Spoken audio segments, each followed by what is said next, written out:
Hey everybody, welcome to Cut Transform Glue. This is the final video of the combat robot project, and in this one I'll show you guys how I painted it, the detailing and also the assembly process. Before I begin though, I just had a couple of things to talk about. The first one being the coffee link. I have a coffee set up for me, and if you want to support me, the link is in the description box. But I would also like to ask you guys, if you like the content, subscribe to the channel. I see that most of you, like 80%, aren't subscribed, and if you subscribe, that will signal YouTube that the content is relevant and that will help me get there. So subscribe, hit the like buttons if you like, and now on with the video.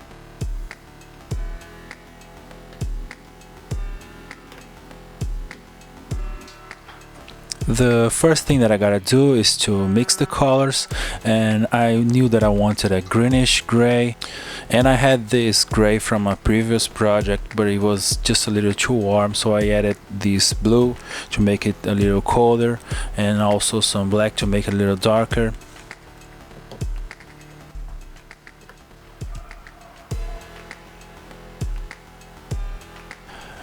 And once I was satisfied with this dark greenish gray, I started mixing the lighter color, which is this dull olive kind of color.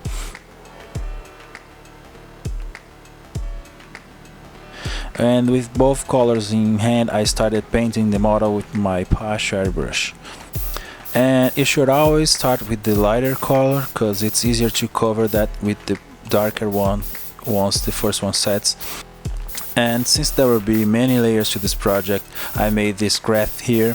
We have the model, the primer, and the first colors, and I will add more layers to that once we get there.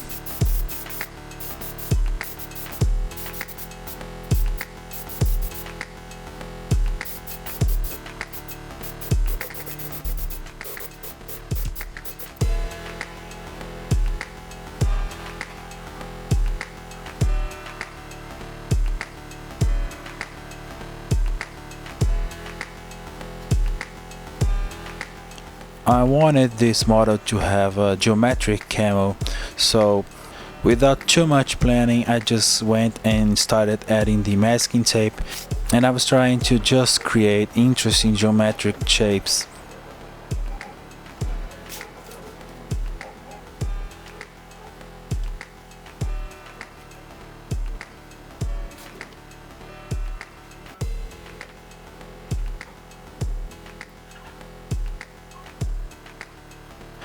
And when I felt that I had a decent amount of shapes distributed on the body, I just added the darker color with my airbrush.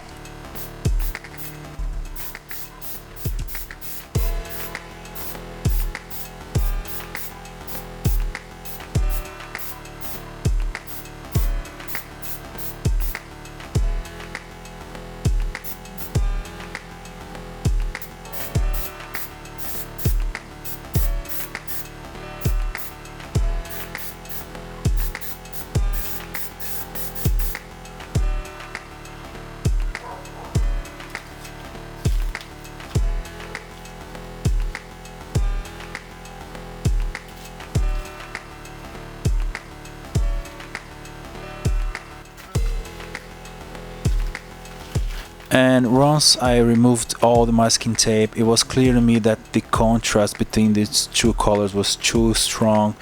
So I decided to mix a third color, and this way I could reduce the contrast between the first and the second one, as you can see here on my testing piece.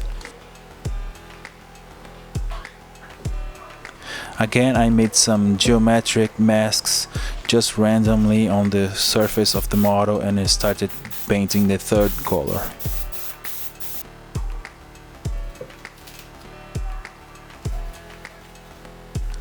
And when I removed the masking tape, I could see that adding the third color was a good decision.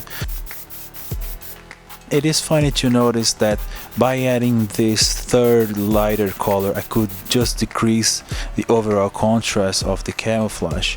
And it is counterintuitive, but it's just how we perceive color by comparison. And I was quite happy with the end result, to be honest.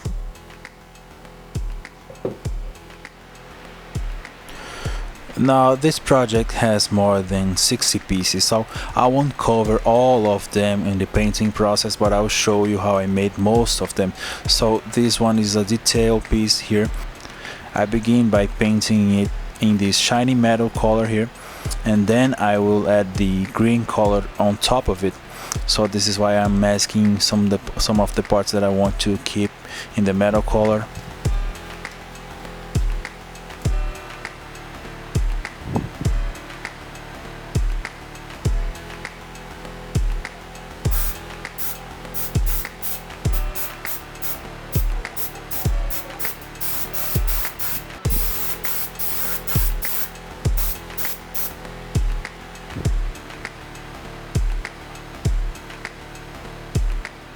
And once the green color was dry, I could start chipping it with some cotton Q-tips and also some abrasive tools.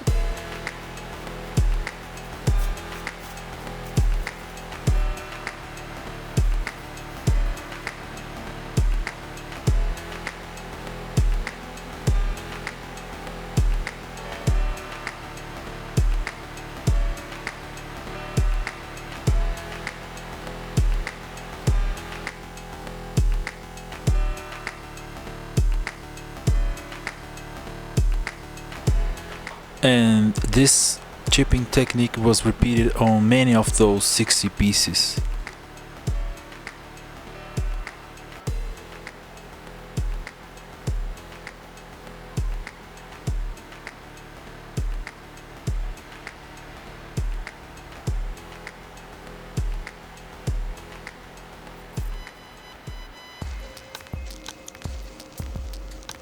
I was happy with the colors that I had chosen for the camo, but I still felt the need to add an accent color, so this is what I did next.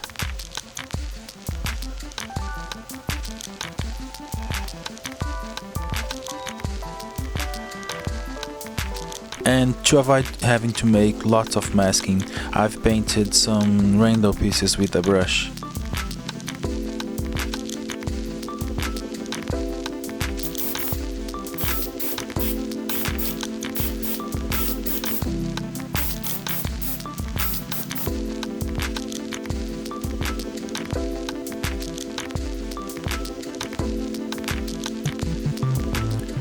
Now we get to the chipping phase, and for that I mixed this very dark brown with some shiny specks on it.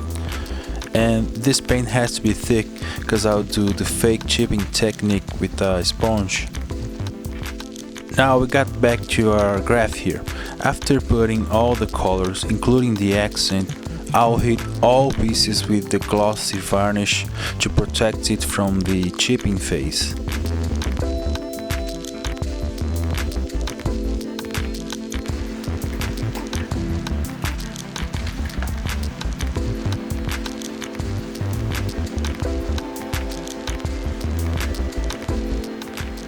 And this is how I make the chipping with the sponge. I will gently dab the paint in the model with some different kinds of sponges.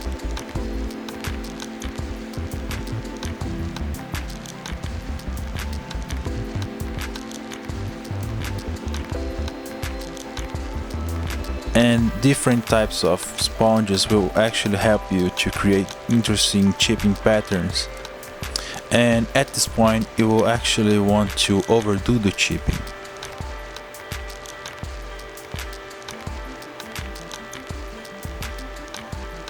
When the chipping paint is set, we will actually try to remove some of them with a Q-tip. This is why I told you want to overdo it in the first place.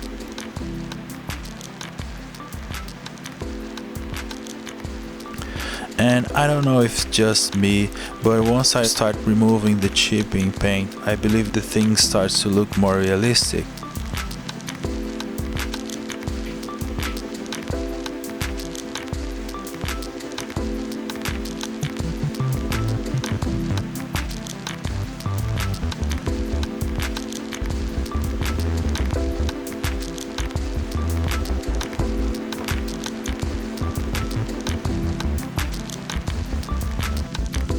When I finish the chipping, I will hit all pieces with a gloss varnish to protect it, and then I'll start the oil wash.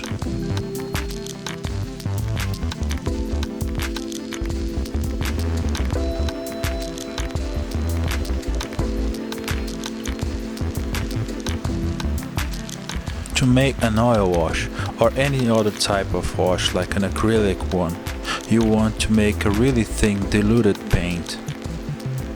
And then you want to make the piece dirty and then clean it and repeat these steps as much as you feel necessary.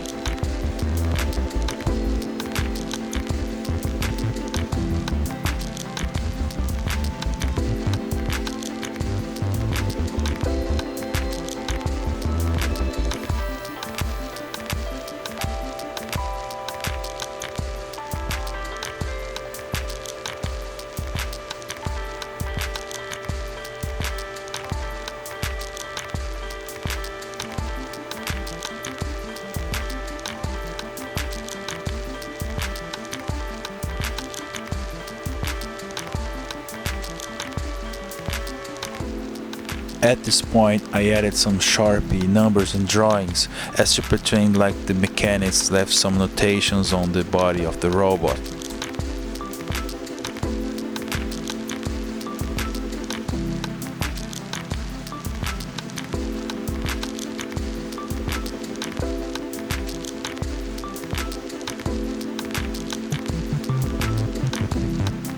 The oil wash is a very dirty process, so you wanna be careful to not leave any fingerprint on your model.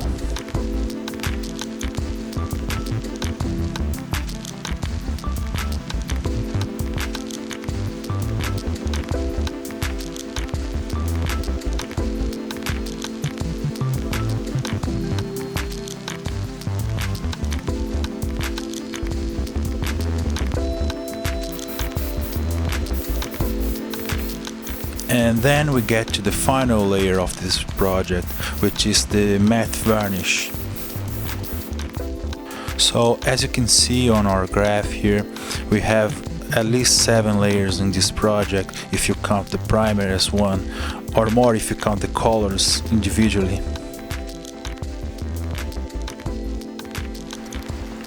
And this concludes the painting part of this project.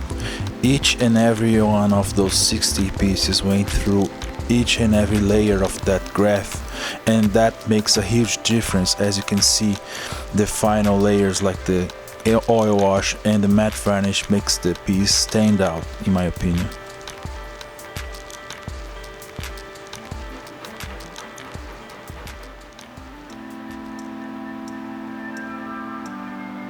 Now we enter the final detail phase. This is where I'll add some wires and less pieces of metal.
For this project I made these complex cables here, so if you want a tutorial on that, leave me a comment below.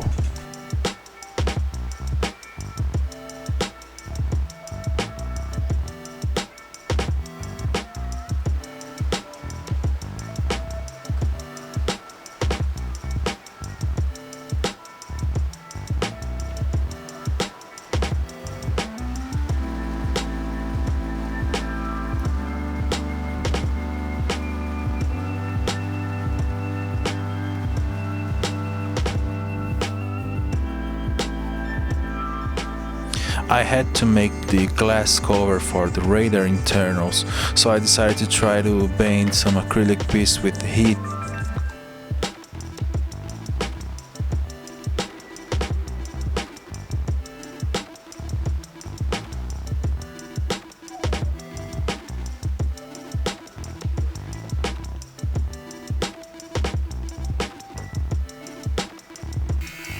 I made the round corners with my mini disc sander, and if you wanna see this tool being made, there's a video here in this channel, check it out.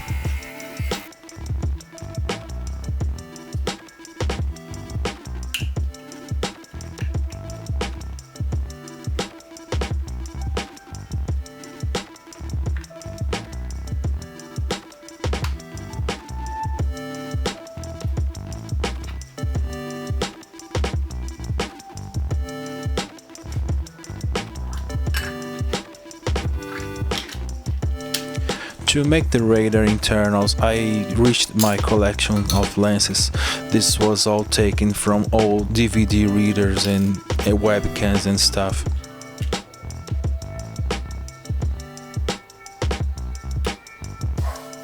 I made this tiny structure here from laser cut acrylic.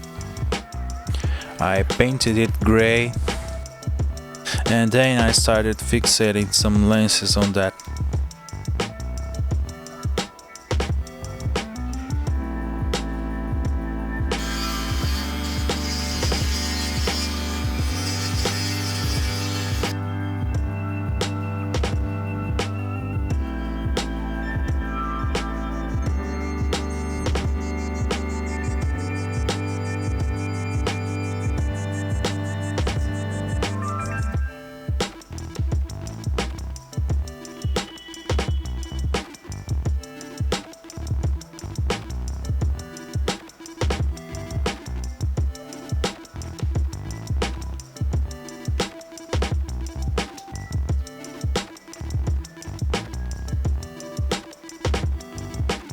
And this structure was fixated inside the radar with some drops of CA glue.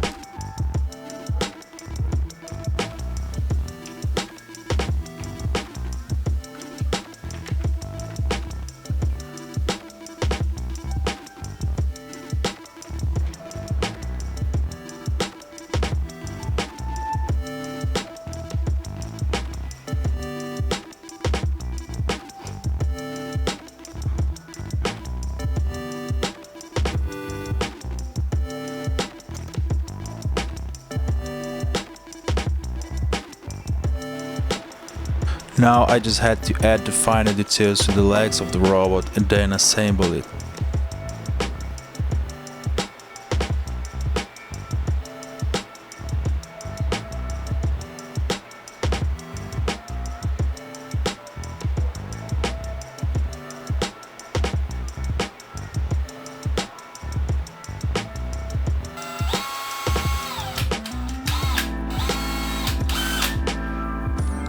To help me fixate the wire on the robot, I am bending this aluminum wire here in this U shape, and as you saw before, I'm fixating it on the body of the robot with some CA glue.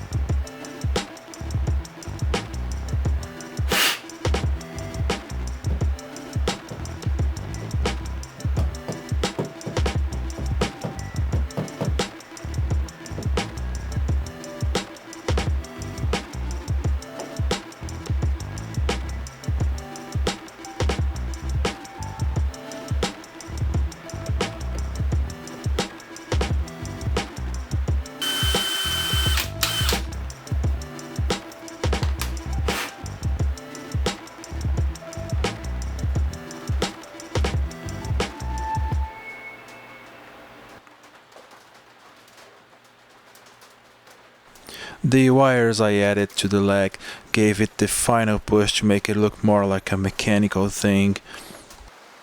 And I also added some to the lower parts of the leg.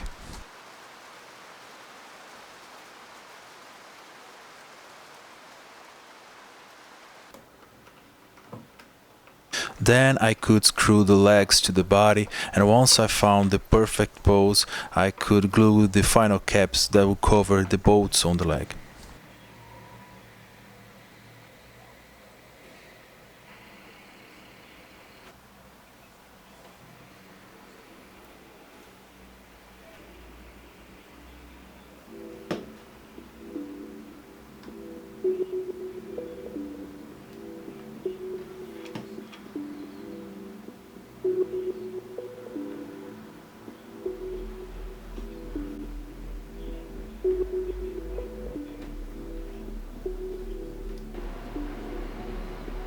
A final piece was also added to the feet of the robot to make it stronger.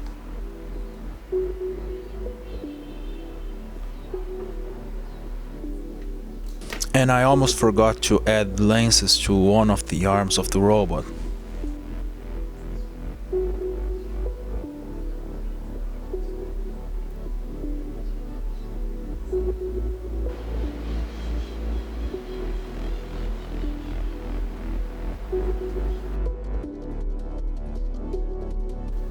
And this is my finished scratch-built combat robot.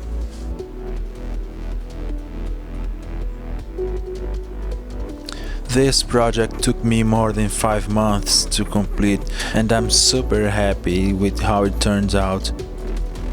And I'm also very happy with the response I'm getting from you guys here on YouTube.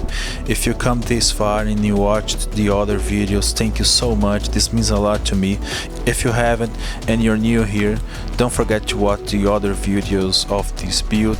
The link to the playlist is on the description box. If you wanna support me and help me continue this project, this YouTube channel, the link to the coffee is on the description box. And as always, thanks for watching.